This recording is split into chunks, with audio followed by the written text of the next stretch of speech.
Welcome into the A-List podcast. I'm Kwani A. Lunis, joined by Sherrod Blakely and Gary Washburn. How are you two doing once again on this lovely new week? I'm doing wonderful. Cut my hair, ate some chips, got some kiddie beverages and some adult beverages within arm's reach. Life is good today. It's a good day. Great. That's good to hear. Gary, how have you been?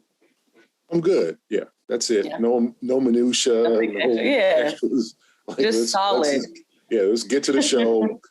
Gary's in that straight no chaser mood. Nobody want to hear Sherrod's chips, and when we hear about that, the listeners do not want to hear about Sherrod's orange soda. Because sharing is caring. So, that's true. Well, since we're going to talk about good, we'll talk about this good streak that the Celtics have been on. They're now on a 4-game winning streak. What is your takeaway from their most recent win against the Thunder, especially when we talked about this road trip was something that they really needed to secure, and they were able to come through with all wins?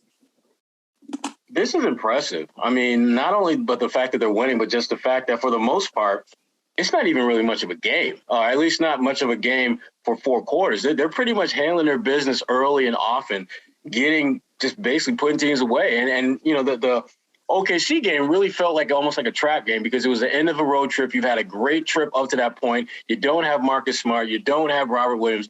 And yet you still went out there and just beat the snot out of Oklahoma City. And that score, the game was not nearly as close as the final score would indicate. I mean, Boston clearly owned that game.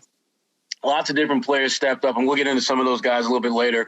But bottom line is they're just handling their business, and it doesn't feel as though they're playing their best basketball. They're just playing significantly better than every team they face. I thought it was a very positive road trip. I thought that you want to go when you go to Golden State and Denver, and then Sacramento and Oklahoma City. I thought 3-1 would be a great trip for them. Maybe losing the Denver game, coming off, the high altitude and Jokic and whatever. But when you won the first game against Golden State, the Warriors were shorthanded without Steph. And then, you're able to get Sacramento, which was a trap game. And you had to go. And then the Denver game, I thought was most impressive. They beat the brakes off Denver, 25-point lead at halftime. And kind of this fourth quarter was all just garbage time. And so I thought I was very impressed with this trip. One of the better trips, I thought, in Celtics' recent memory in terms of the level of competition and then the trap games included. And like the Warriors, I said before, didn't have Steph, but Jordan Poole, that 19-point third quarter, is still a good NBA team out there. And then Denver, winning at Denver is a very hard place to play and blowing them out. And then getting it done against Oklahoma City, I wasn't ecstatic with Trey Mann hitting 7 threes. Like their defense, like Oklahoma City hit 17 threes. I mean, their defense wasn't great at all. I think Oklahoma State shot 51%.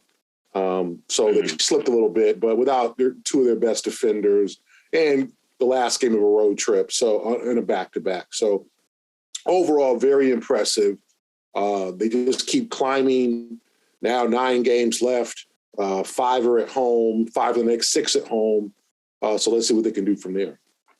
So it obviously comes to no surprise that Jayson Tatum was just named Eastern Conference Player of the Week. He had that 36-point performance in OKC. How have you both seen his game improve over these last 4 games? Go, G. Just the 3 is falling, and he's much more comfortable with the 3. I thought the whole key to his season was just the 3 not going down, especially the open ones. I mean, this was a guy who early in the season was shooting like 31% on open threes. I mean, and now you can't leave him open, and he's even hitting the ones that are contested. So I thought the key to Jason's resurgence this season wasn't like he's playing harder or he's considerably better in 10 categories. I just think his shots are falling. The ones that we've seen fall over the years are now falling, especially the 3-point shot. And the 3 is the key to this game. When he gets real comfortable from the 3, it allows him to drive, attack the basket, get to the rim. So I just think the fact his 3 is falling, is becoming a considerably better 3-point shooter over the last couple of weeks, and especially in this trip, kind of leading the way. I just think that has been the overall difference. The big difference with him is his swagger. I mean, when he walks into the building, he's looking around like, okay, there's another 9 guys on the floor. Y'all do realize I'm better than all of y'all, right? And if y'all 5 over here who ain't rocking with me make a run, you do know I'm going to check that, put you in check, and go on my own run. I'm that nice. He is. There's just, and the kisses to the crowds. I mean, Jayson Tatum right now is on. This is a first team all NBA level that he's playing at now, because he's getting points, he's getting rebounds, he's getting assists, getting everyone involved. And most important, they're winning games. He's making winning basketball plays.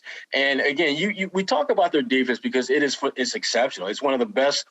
The last, I'd say, 3 weeks is maybe one of the best defensive runs I've seen a team go on in a long time, because they're not just making life hard for you. They're putting you in a chokehold pretty much every night and taking away the best players. And we're talking about guys like Embiid. We're talking about Jokic. We're talking about MVP caliber players that they are absolutely making them work so hard to get just the most basic fundamental shots that they're used to.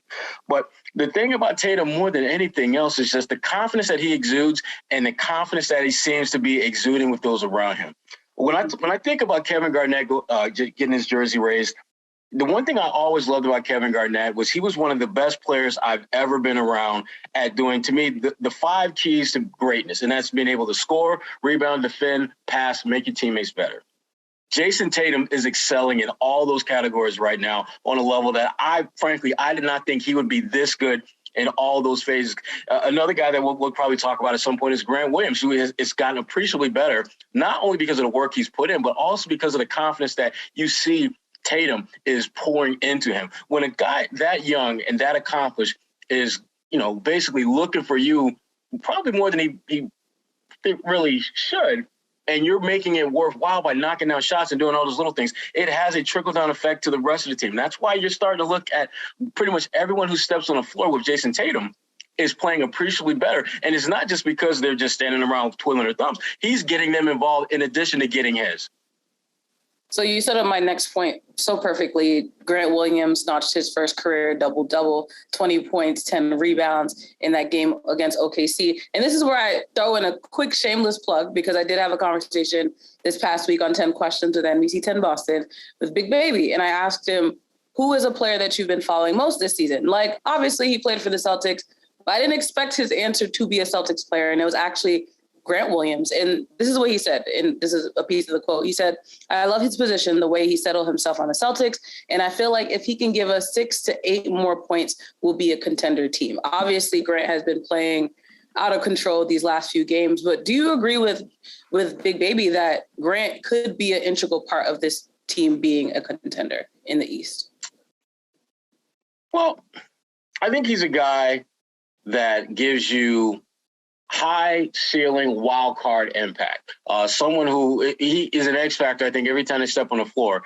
And there's not one particular box that you can kind of put him in and say, well, if he just does this well, we're going to be good. Some nights it could be rebounding. Most nights I think it's defense. Occasionally it'll be scoring. He's become a much more active and engaged scorer. No longer is he just basically sitting in the corner twiddling his thumb waiting for him to throw him the rock. He's putting it on the floor. He's finishing at the rim. He's doing step-in, pull-up jump shots. He's doing things that I'm going to keep it 100. I didn't think Grant Williams had this in his bag.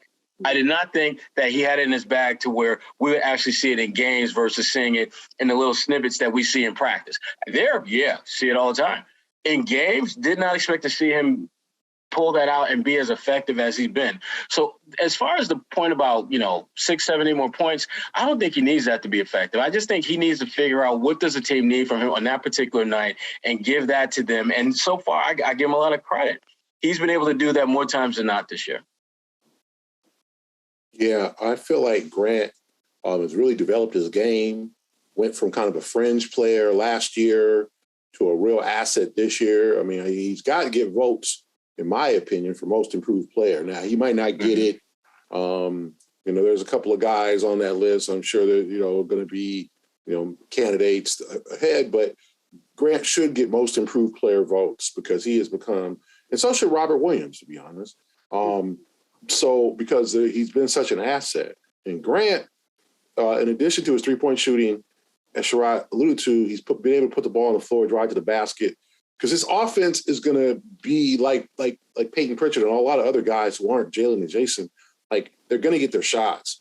They're going to get their opportunities because defenses are shifted to Jaylen and Jayson. So Grant has to take advantage of that. And when he does, he's good, and he's learned how to play more of a small ball five and play more effectively, play better without fouling. You know, Grant was kind of a hack his first couple of years and a lot of bad fouls and I didn't foul him, and yes, you did, you know, that type of thing. You know, Grant still works the refs a little too much, I think. He just always is talking to the refs during timeouts and, you know, halftime, after halftime. Like, Grant, just ball, man, just hoop. You know, quit trying to reason with the refs all the time. But I think that he has been a very effective player for this team, one of the biggest surprises, one of the biggest reasons why they are where they are, because you need dependable guys.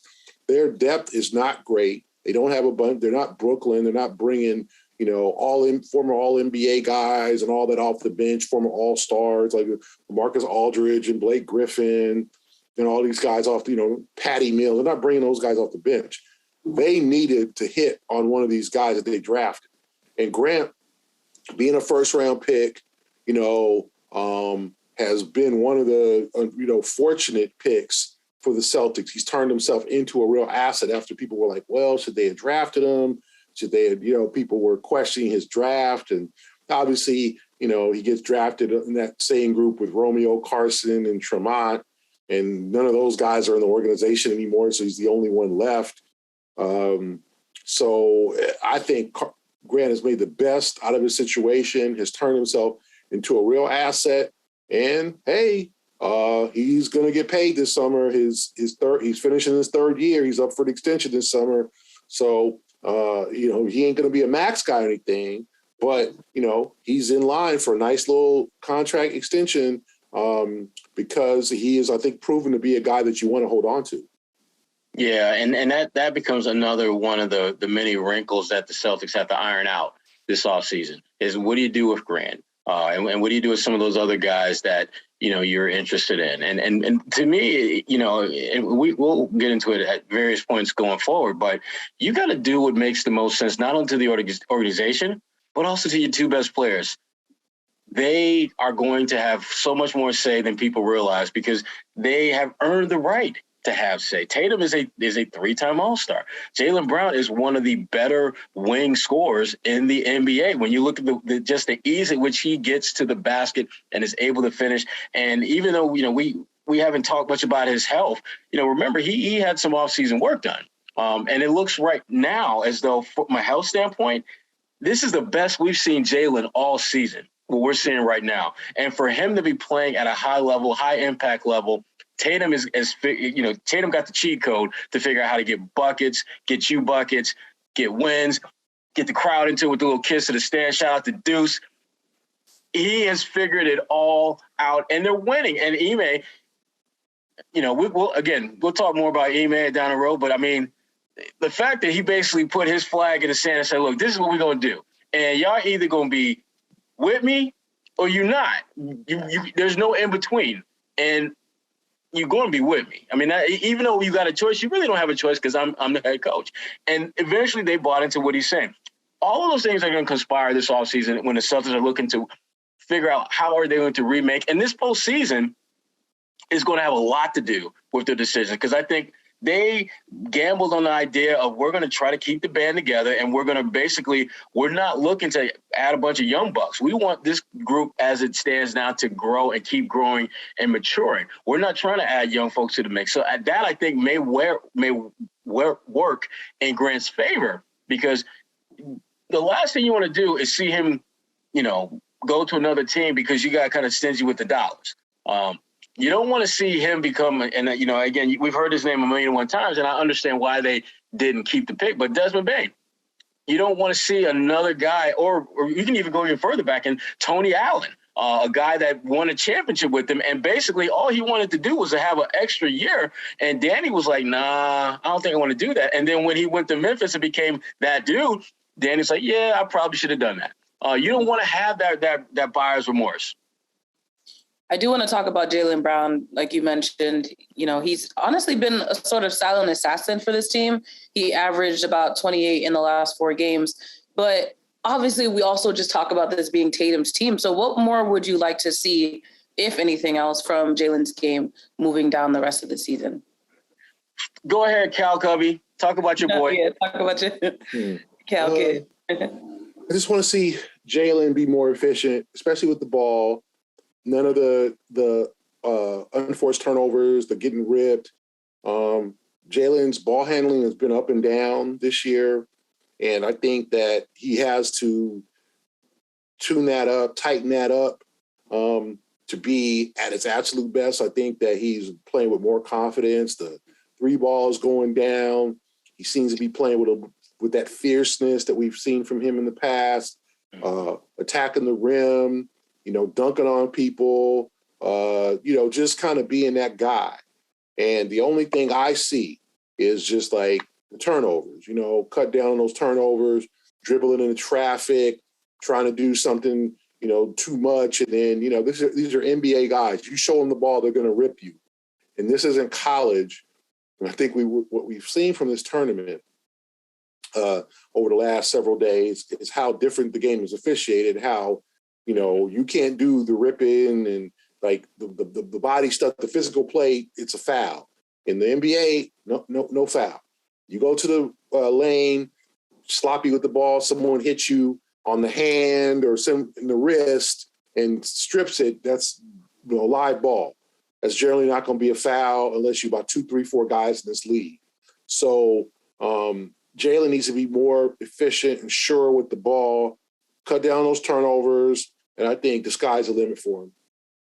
Yeah, the turnovers are problematic because a lot of the turnovers that he commits are unforced, and that's unfortunate because he should be better than that, and hopefully he'll tighten that up. But to me, I want to see him be more consistent defensively because I think that's the one area where if he's scoring the way he does and he's a consistent defender, you're not going to focus as much. You're not going to think as much about those turnovers, and it's not going to be as big an issue because Jaylen, from a physical standpoint, has tremendous potential as a defender, tremendous. But I don't think that potential is being anywhere close to being reached, in part because I think so much of what he's about now lies on the offensive end of the floor, and he hasn't quite figured out how to balance those two worlds and make them collide and be a great two-way player.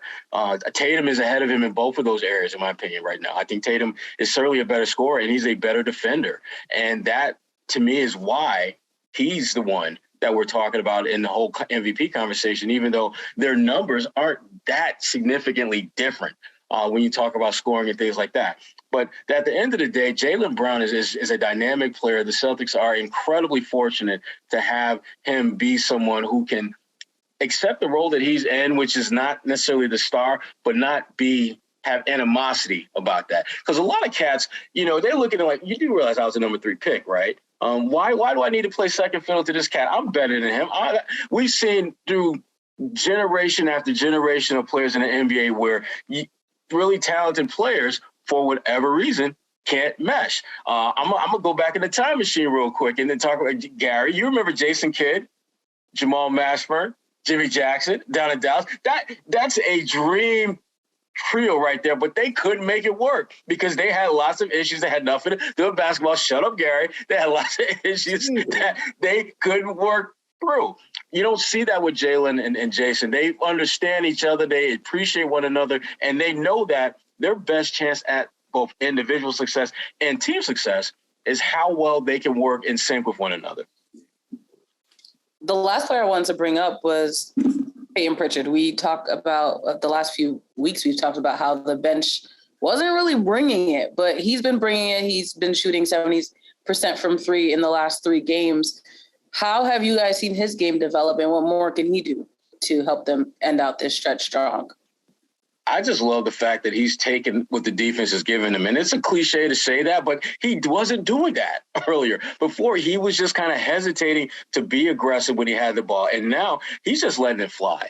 He's playing with the kind of confidence that he's talked about in the past, but now it's actually being transformed into actual action. And it's great for the Celtics because they're going to need him to be a threat out there when he's in the game. There's no doubt about it, because as great as Tatum and Brown are, you can't win a playoff series. You can't go deep into the postseason if those are your two best players every single night and they're not getting some type of help. The reason why the Celtics are beating the brakes off of teams lately is because they're getting their top two players playing well, and they're getting usually one or two others who are stepping up, whether it's Grant Williams, whether it's Payton Pritchard, Derek White, who's not really shooting the ball particularly well, but he's still making his presence felt as a playmaker, initiator of the offense and his defense. So Payton, I give him a lot of props. I mean, he has made the absolute most of the minutes that were created when you lose a guy like Josh Richardson and you lose a guy like Dennis Schroeder via trade. Yeah, I think Payton has done tremendous since the trade deadline and since the trading of Schroeder. And I think the biggest concern when you trade Schroeder, and I don't know if I agree that, Schroeder was a problem. Everything took off after they traded Schroeder. I'm not going to put all that on Dennis Schroeder, but it did open up an opportunity for Payton Pritchard. And I think for me, there was concern that, can he hold up his end of the bargain and take advantage of the opportunity? Can he hit shots? Mm-hmm. Okay. And since the All-Star break, 13 games, Payton Pritchard shooting 49% from three, and his offensive rating is 143. That's crazy. Mm. Wow. 143. His offensive rating before the All-Star break was 103. So, I mean, he is just so much, 52% from the field, 49% from three. I mean, averaging almost twice as many points, averaging twice as many points as he did in just 5 more minutes played.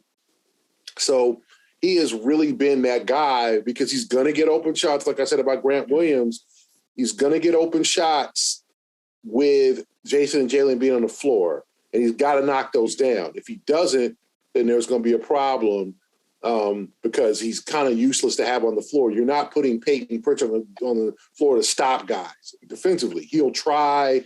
He's a willing defender, but he's not a shutdown defender by any means. So you need him to hit those open shots, to be that guy that teams go, we just going to take our chances and hope he's off. So 49% from the three in 13 games, good solid sample size, 143 offensive rating, just knocking those open shots down. That's exactly what the Celtics needed. A recurring theme when the two of you have been answering about the specific players, it seems, has been confidence. Where do you think this confidence is coming from? Is it the winning? Is it Ime Udoka? Do you guys have a sense of why this change has happened? Winning.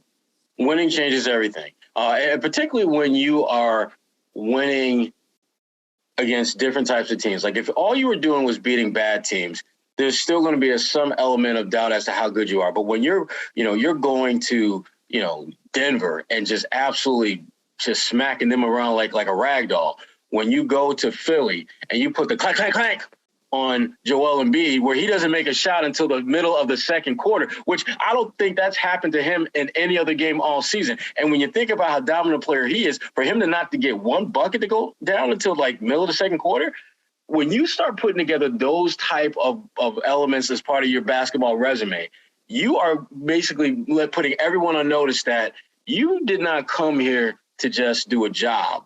You came to be the job. You are what everyone else is trying to get to. And it's crazy to think about how far this team has come where they can have that type of swagger. But the bottom line with them is that they're winning. They're winning decisively. And it doesn't matter if you are at the back of the pack or you front of the line. Everyone is catching them blows from them. Everyone. And that breeds a different kind of confidence, a different kind of swagger. And we're seeing that play out every single night with this team, regardless of who's on the floor with them. Yeah, I mean, I just think, like Sherrod said, winning breeds that confidence. And I think the guys like being around each other and they trust each other. They like each other more now they're winning, I tell you that. It's true. Any other statements, Sherrod? I just had to throw that in there, Jerry. Okay, I'm just asking. So anyway, I just think that they're playing better, and that has allowed everything to work better because Ime's system, Ime's words are now coming true to life. It's coming to fruition. And when you don't see it, it's hard to see it.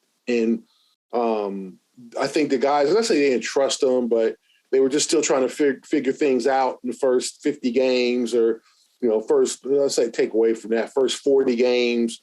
Yeah, when they were 18 and 21, first 40 games, they were still trying to figure things out. And now in the last 41 games, they've been tremendous. So you can't, Ime deserves, this is probably going to get votes for Coach of the Year. And the entire roster just feels like they feel good about themselves. This is exactly what we want to see, or people have been asked to see for years in terms of this team. Like the last 2 years, ever since the loss to Miami in the bubble, it's just been kind of chaos in a sense with the roster, who's playing where, not saying they don't get along, but, last year with the whole Kimba situation, playing, not playing, injuries, COVID, and the first part of this year, injuries, COVID, inconsistency, Udoka laying the guys out in the media, that type of thing. But now that everything's clicking, I think this is the thing that people have been asking to see and wanting to see for 2 to 3 years now, and it's here. All right, we have to play a game as we always do, pick and roll. Which bench reserve are you counting on come playoff time? Derek White, Payton Pritchard, or Grant Williams? Who you got, Gary? I'm going to say Grant because I think he's reliable, and he's played the playoffs for 3 years now, and this is his third year. So I'm a roll with Grant Williams. I'm going to roll with my man D. White, and here's why. Derek, when you get to the playoffs, and we've all seen this before, you're going to have games where you're just not going to make shots. You're going to have games where your offense is not going to be crisp. So what are you going to bring to the table if you're not making shots? And that's where I'm looking at Derek White as the guy that I'm most looking forward to seeing in the playoffs, because I don't anticipate he's going to have like 5 for 7 shooting, 13 points in 18 minutes. No. But what I do expect to see him have 2 or 3 deflections, a couple of steals, a rebound, get 2 or 3 assists, but only 1 turnover. Do all the little things that when at the end of the day, and you're trying to figure out, how the hell did we win this game by 25 points? Oh, damn, that's right. Our backup guard only played 17 minutes, but he were plus 17 in the 17 minutes he played. Little things like that, I think, are going to define this team in the postseason. And Derek White, I think, is just an ideal guy to know you can count on, not only because of what he's done and the type of player he is, but the other thing, and we don't talk a lot about this, but we all know it, that familiarity with Ime, with assistant coach Will Hardy, with all those cats who are part of that San Antonio Spurs organization, that breeds a different kind of comfort level with him that allows him to not freak out when he's not making shots. I had a chance to talk to him when we were in, how was that correct? Oh, Sacramento. When we were in Sacramento. And we talked for about 10, 15 minutes. And then we talked about just, in part, his comfort level when he's not making shots, because he's shooting less than 30% from three-point range on the season, which is, Marcus Smart had very few seasons where his numbers were that bad. So that tells you how much he's struggling. And he talked about how the guys are still encouraging him to shoot when the shot is there. But I will say this, the last couple of games, he's been much more selective in the shots that he's taking. Because when he first got it, he was just shooting every damn thing. Like, you open, he's shooting. Right now, there seems to be a little bit more thought in the type of shots he's taking, which is fine. But what hasn't changed is his playmaking. What hasn't changed is his defense. What hasn't changed are the things that he brings to the table that may not necessarily reflect all that significantly on the stat sheet, but are nonetheless valuable, vital to winning at the highest levels. And that's why he's the guy I'm rocking with off that bench. You know who's getting lots of love right now? Those Boston Celtics. Wait, but I wanted but are you MCU fans is what I wanted to ask, the two of you. Am I fans of who? The Marvel Universe. The two of you. Are you? No. Okay. No. So you don't want to talk about Grant Williams' nickname and the nickname he has since given all of his other teammates? No. Okay. Well, I just thought it was pretty relevant, but we can talk about them in the East and what they've been doing. That's what he called himself Batman because he shut down Jokic, and who's the Joker. So he called himself Batman, which is honestly really clever because that was a lot of deep thinking to get to that conclusion. See, I'm cool with it only because it requires a bit of thought for you to understand what the hell Grant is doing, and that's okay. I'm okay with that, but I think we're putting the cart before the horse when you start talking about nicknames, because nicknames, that's what you do when you like dominate. That's what you do when you win in chips. That's what you do when everyone is looking at you like, damn, they kind of nice. They like Avengers, or they like Marvel characters. It has a different connotation and feel about it when it's what someone else is saying about you as opposed to yourself. I mean, Paul Pierce has one of the great nicknames, The Truth. Could you imagine how different people would feel about that if Paul Pierce gave him that nickname instead of Shaquille O'Neal? It would have a very different feel about it. So I feel what Grant is doing, and I like it. I just wish someone not on the Celtics payroll as a player would have come up with something like that, or would have made some type of Marvel analogy that led to him doing that. But this was a Grant Williams production altogether, Okay. So with that being said, are you of the mentality that they should be weary of getting a little too overhyped with the nicknames? Obviously, they want that camaraderie, but the possibility of it being a distraction, should they maybe pull it back? I just hope that they just keep it all in perspective. I mean, that to me is what matters. I mean, you can have nicknames and have fun with it, but don't go out there thinking that, oh, I'm Batman, so I'm just going to wrap you up and take you to put you in my defensive jail cell right now. Yeah. No, it ain't going to work that way. That's not how this works. You need to, because if you start thinking like that, you're going to have cats like Joel Embiid be like, oh, really? Let me show you why I get 30 and 10 and I don't dare to crack a sweat gland first to do so. You don't want it to be used against you as motivation, as fake bulletin board material that teams and coaches will certainly try to use to their advantage. So just be smart about it. That's all. And Grant, for the most part, is really good about that stuff. But that's my biggest concern with that. I think Grant's a fun guy. But no buts. I thought it was cool. He named Jaylen Brown the Black Panther, which was so on brand. movie with Michael B. Jordan in it. Of course, heard about it. Yeah. We should have like some little hearts floating around Kwani's head. Right around my head. Yeah. No, neither of us, Sherrod and I, have ever met Michael B. Jordan. So that's not true. Actually, I have met Michael B. Jordan. Really? Oh, okay. Yeah. Tell us your story. We literally ran into each other, and it was like I was walking and he was coming out, and we just physically ran into each other because I wasn't. Was that game? No, it was a summer league one year. Oh, okay.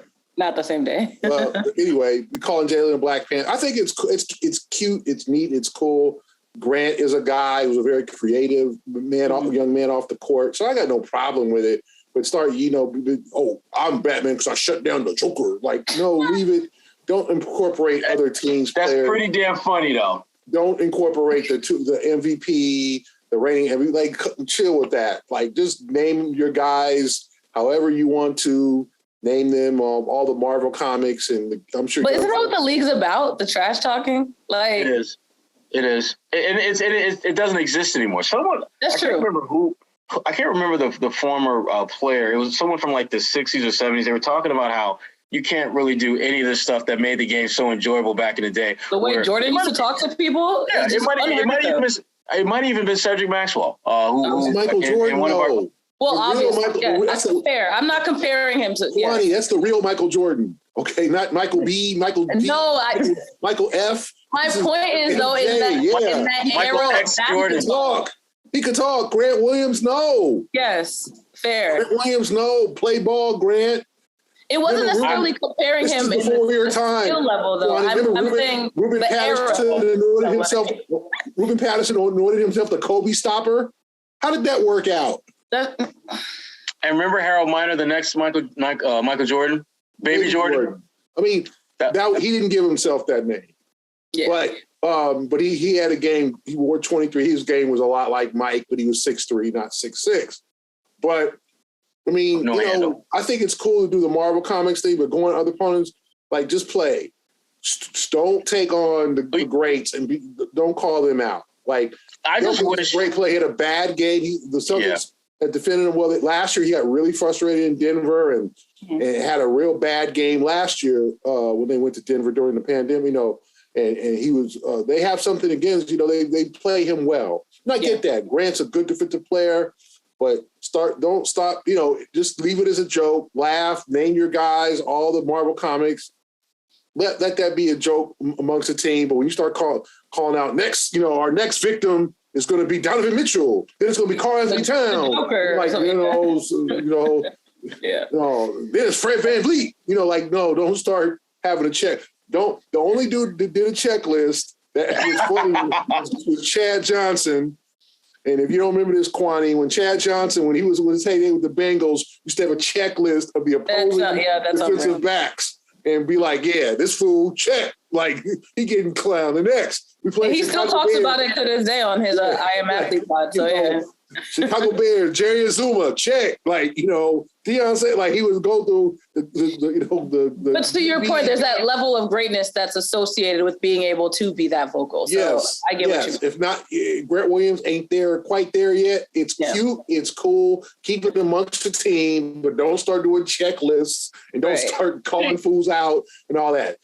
The Celtics success, just enjoy the success. Play hard. You ain't done nothing yet. You ain't won a playoff series. You ain't done nothing yet. Okay? This is what you're supposed to do. You're supposed to win. Okay? So enjoy the success. Play your ass off like Jaylen said. We haven't done anything yet. I want to see more. And that's the attitude you take. Be hungry because you want to send the message to the rest of the league. We're back. We're not the Celtics losing to LeBron and them. Like, we're a legit contender. We're not getting pushed over by Brooklyn. We're not getting punked by Miami a couple years ago. No.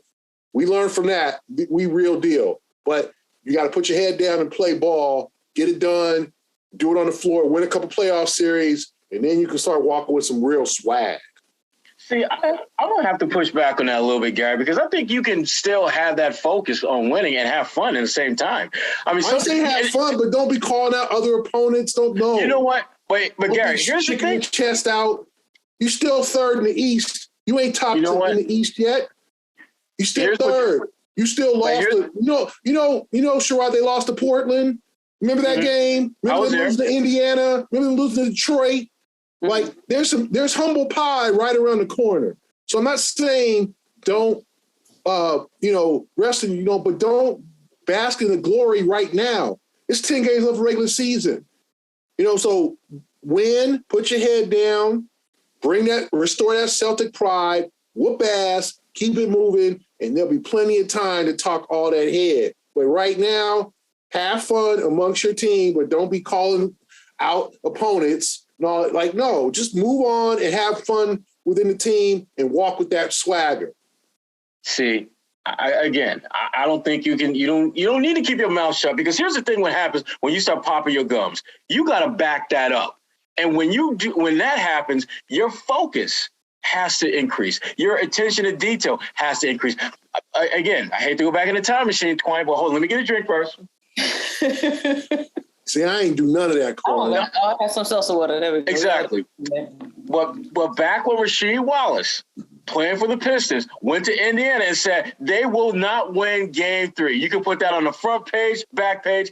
I distinctly remember standing right next to Lindsey Hunter, and we're watching him do this. And Lindsey looked at me and said, well, I guess we got to go out and win Game 3. That is the mindset I like to see. When your teammate puts you on blast like that, and you have no choice but to perform, it's either one or two things are going to happen. Either you are going to show your ass out and make good on those promises, or you are going to get exposed. And to me, it's almost like an unspoken truth teller about how good this team really is. Because if you can put yourself on Front Street like that and you can brag and boast about, we shut this guy down, we did that. When you're able to keep winning, even after that, that's when you get scary. That's when it's just like, damn, not only are they playing well, they're talking that talk. Damn. These fools ain't playing around. Rod, who's the Celtics ain't no trash talkers? Who is the trash? Marcus? Who is it? Grant. Grant has his Isn't that what we're talking? If Grant is your chief trash talker, there's a problem. Sorry. Grant is not Gary, If Grant is a different generation of trash talker, you know. No, you ain't got This ain't 2008.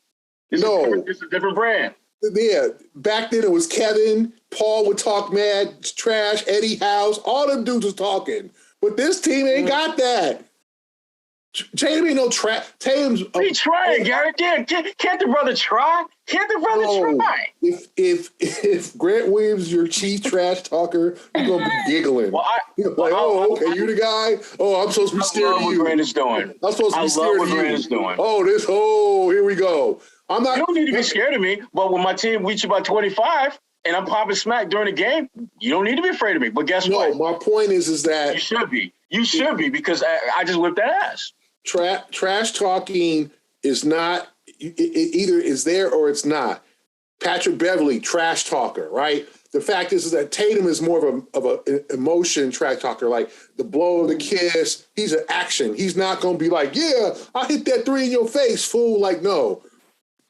Jaylen more screaming, that's cool. But Grant Williams cannot be the leader of your trash talking crew. Like, he can't be the front man. Like, it just ain't gonna work that way. It's cool that what he's doing, but let's be honest. Laughing at my boy Grant, Gary. Stop laughing at him. He's a great guy, but he cannot be the lead. See the disrespect. He cannot be the chief guy. He can't be your KG. He can't. The level of disrespect you're showing Grant Williams and his talking. I'm not disrespecting him. There's just stuff, dude. It's a nature He gonna trash talk Gary next. Kevin's a trash talker. Trash talker is it's natural. You know, well, I like what Grant's doing. I like what he's doing. I like what he's doing too. He brings fun to the team. Exactly. He's a very intelligent guy. He's fun. He's a jokester. He could be kind of a kiddish at times and that type of thing. But he brings a youthfulness to the team and breaks the ice. But the whole like that's the dude you're gonna be scared of when they walk off the bus. No, stop it. Come on, Sherrod.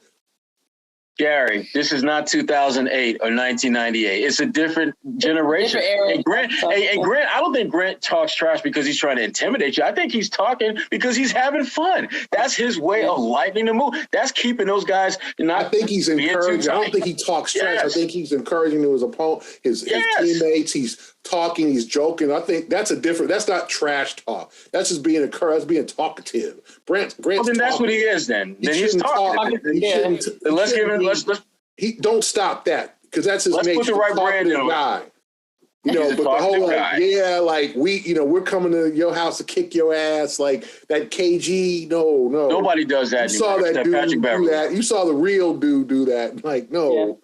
There'll be many KG. So we'll redefine it. It's not trash talking. It's just. I like the fact that he's talking that talk. I love the fact that he's not afraid to keep his mouth shut. Because, again, you're going to get exposed one way or the other. Either you're going to be able to back everything you say up and your teammate's going to have your back, or you're going to get exposed. It's going to happen. It's going to happen. And I'm glad that he's comfortable enough in his game and the game of his teammates to do that, because that's the one thing about this. And again, I learned this from players from back in the day, was that a lot of times you will say how you feel as almost like a way of challenging your teammates to see if they have your back or not.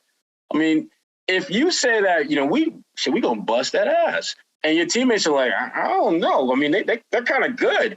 Yeah, y'all gonna get smashed. You are absolutely gonna get smashed. But if your teammates feel as confident about the group as you do, talk that talk.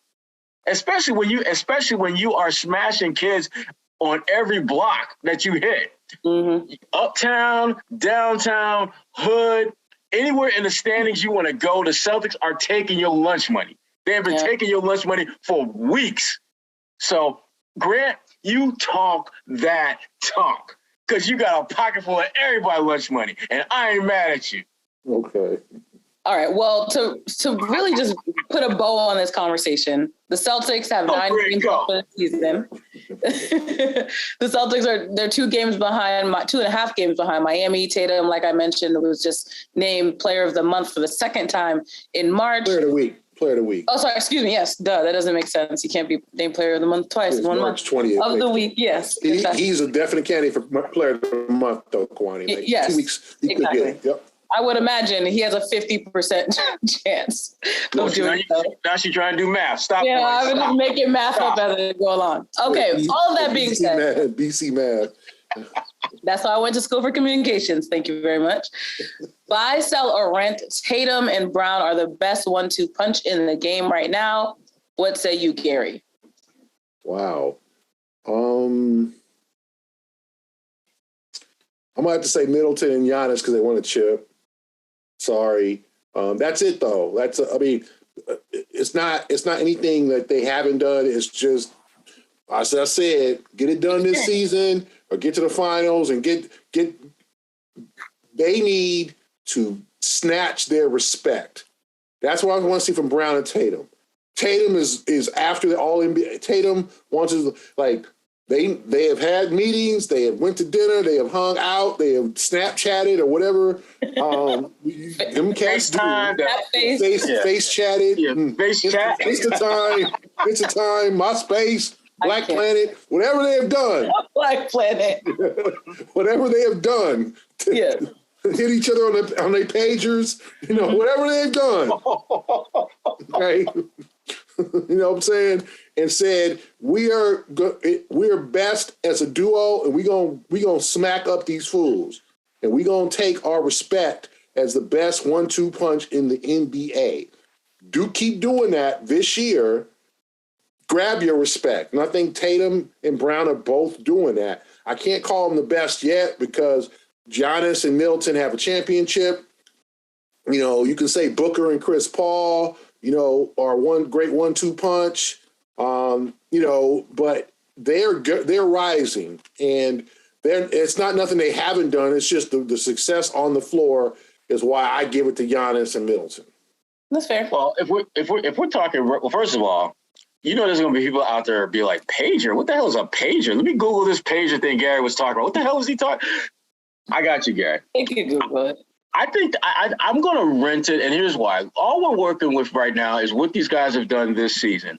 And they have been better as a tandem this season than Giannis and Chris Middleton. Now, are Chris Middleton and Giannis, in a grand scheme of things, a better 1-2 punch? Absolutely, for all the reasons Gary laid out, because they got a chip, and they were clearly the top two players on that team. Although you could make a case Holiday could be 2B to Middleton. But bottom line is this. They are taking everybody's lunch money right now, and they are not giving change. They are taking lunch money and mushing you in your face as they walk past you in line. They're doing this every single night. Did that happen to you before? Because you saying it's lunch money. And it was very descriptive. Did you do that? Did that happen to you? Are we going back in the lab? They shook him all your days of growing up as a kid in Syracuse. Did somebody there? Gary, all I will say is this. I appreciate what they are doing right now in ways that I can't even get into on this podcast. Okay. I appreciate what they're doing. Because I sometimes it's got to be like that. I mean, look, you either eat or get eaten. And sometimes you need to eat. And sometimes you need to eat and you don't got the lunch money to eat. So you need to find a way to get that lunch money. Another story, another day. Bottom line is this. Not go by the kids listening to this podcast. The philosophy, either you eat or get eaten. Bullying is not okay. We're talking about from a basketball perspective, Gary. Don't follow that literally. Kids, don't follow that literally. Don't use that as some kind of life. We need to put an exclaimer at the bottom motto. Of the Don't use that as a life motto. Thank you. Continue. Bottom line is they are absolutely. Kids, don't try this at home. Thank you. They're handling their business. Can I speak, Gary? Thank you. They are handling their business on a level that no 1-2 punch is doing it. When you look at Chris Paul and you look at Devin Booker, the way they're playing well, but you don't come away from games thinking that, man, they just absolutely own them, because you got guys like Mikal Bridges, you got Aiden, you got other guys who are clearly in that top tier status as far as really impactful players. If Jayson Tatum and Jaylen Brown aren't dominating, who is for the Celtics? I mean, Rob Williams does a lot of nice things, but his numbers don't speak dominance. Al Horford, he'll hit a couple shots. Cool. you start going down, they don't have two alphas that are dominating the way Jaylen and Jayson are. So for regular season, I'm absolutely buying them as the best 1-2 punch. But as far as overall body of work, to be determined. Because if they get a chip this year, then absolutely. Because if they do that, then they will have been the best two players on the floor, most likely, or at least two of the top three to get that done. Mm-hmm. So I don't mind talking about taking lunch money when you're talking about basketball in a basketball sense of the words taking money. Because that's what they're doing. They showing up in your building. Your fans are cheering for you. They talk about MVP. No, not you, Jokic. Me. I'm Jayson Tatum. That's taking your lunch money, Gary. When you go up to somebody's crib and the fans in the building are cheering for you and not the home team, and you smack the home team around by like 20 points, that's taking your money in the NBA. Okay. Well said. If you don't eat, you get eaten. Or whatever. You should make inspirational T-shirts, and that should be the first one. That should be the first one. Eat or get eaten. And you have two boxes. You can check. Pick one. Yeah.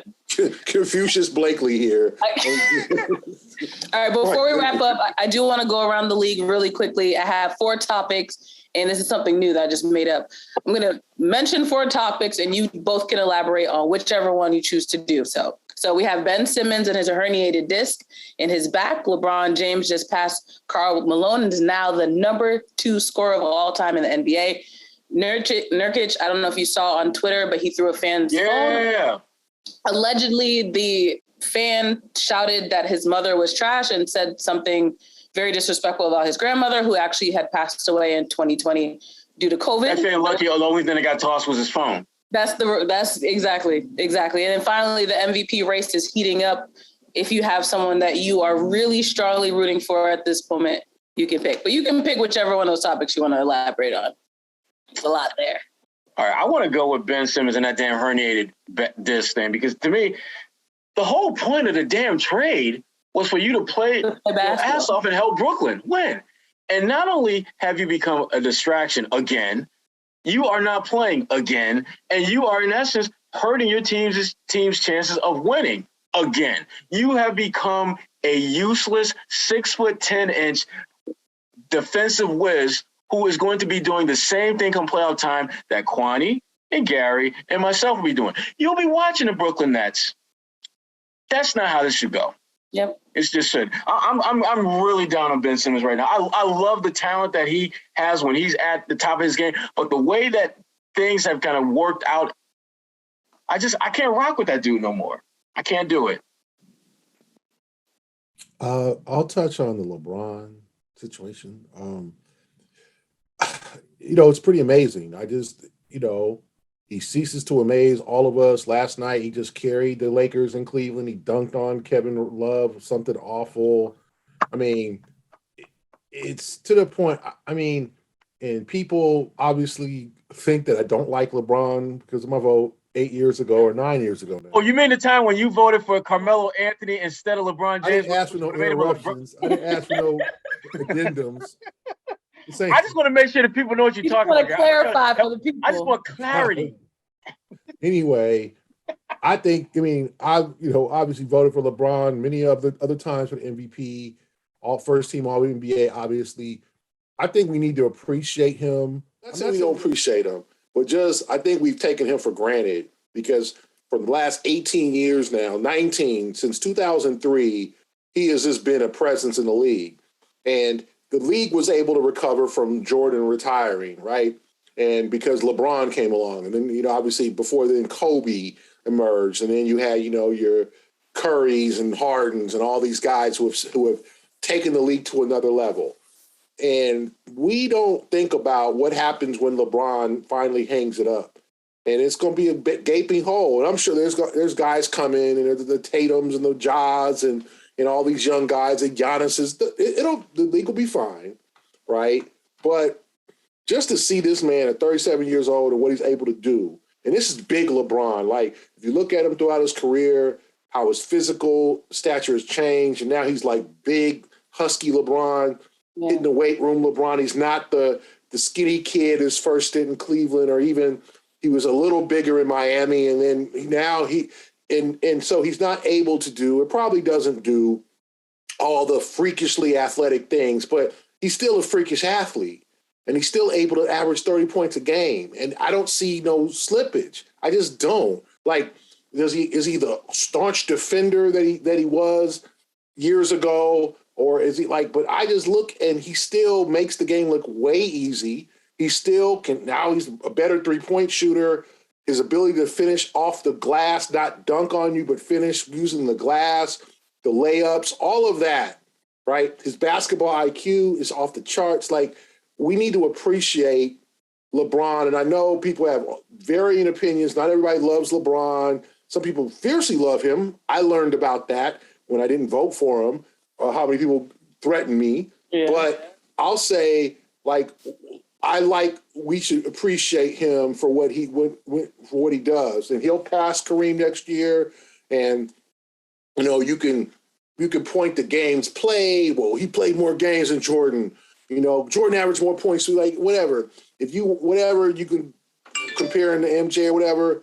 But for me, I think we need to appreciate LeBron and his accomplishments. Don't take for granted that this is going to happen, last forever. But maybe it will another 5 years. Like, you know, Tom Brady's coming back and playing again. But basketball, he's 37 years old. You know how many players in his draft are still around, like 2 or 3? Like, there's dudes who were drafted in 2010 who are out the league. Like, this guy continues to be the best player in the game, one of the best top 2 or 3. You know, people, Kevin Durant's the best player in the game. Kevin Durant is the best scorer in the game, the most flawless, pure scorer. I don't know if he's the best player in the game, but he is top 2 or 3. LeBron's still in top 3. Like, you like James Harden? Who are we talking about here? Giannis? Yes. Giannis, Durant, and LeBron. Jokic, you could argue throw Jokic in there, right?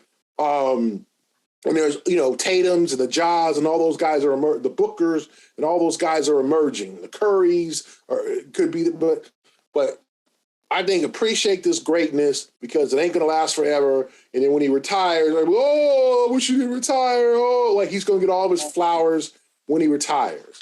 And I just wish that people would appreciate him now. To quick credit, you know, I know the Lakers aren't doing well, and it's been a struggle, and he's played GM at times, and it hasn't worked. You know, Jordan had his criticisms too, but I think we should appreciate LeBron for what he's doing because it is amazing to watch. Like, I watched that Cleveland game last night, and he's by far the best player on the floor. And he still has athleticism, and he was just like, and he's doing stuff that no one can stop.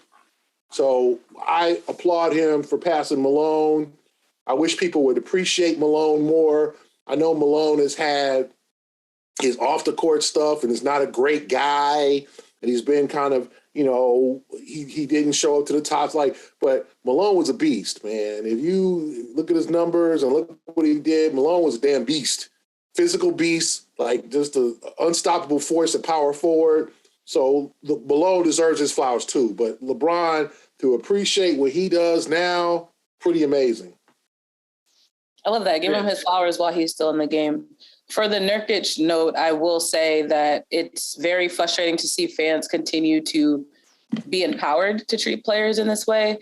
The fact that, like Sherrod said, the fact that all he did was throw his phone was definitely a blessing, because if what was reported is true, then there's no reason why that person should have been emboldened enough to say that to this player's face. And granted, I thought social media was an issue where you have players, like you said, Gary, you have people in your DMs threatening you for opinions or the way that players play. But the fact that they're now emboldened to do this in person is very concerning. And I hope the league will hopefully do some kind of investigating to make sure that the players are also being protected. Yes, they're millionaires with athletic bodies, but it's still unfair that they're subjected to people that are as bold as that guy was. What do you guys have coming up down the pipeline for your other jobs?